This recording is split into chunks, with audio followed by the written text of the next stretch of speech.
আর বন্ধুরা শুভ দুপুর, সবাই কেমন আছো?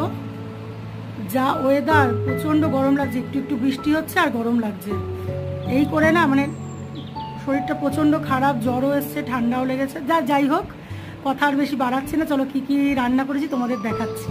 প্রথমেই দেখাই, আজকে একদম গরম গরম এই যে ধোয়া উঠছে, দেখো ধোয়া ওঠা গরম ভাত। তার সাথে আজকে আছে ইলিশ মাছ ভাজা, আর এটা হচ্ছে এক বাটি ইলিশ মাছের তেল।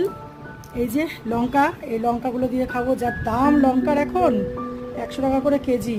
ও কি আর খাবো বলো। সঙ্গে আছে আলু পটলের তরকারি চিংড়ি মাছ দিয়ে, আর ইলিশ মাছের কিছুটা কাটা ছিল সেগুলোও দিয়ে দিয়েছি, জানি না কেমন হবে খেতে। আর সরি, এটাকে দেখিয়ে দিই, এটা হচ্ছে আমের চাটনি, একদম গাঢ় গাঢ় করে করেছি, একটু জেলি মতন।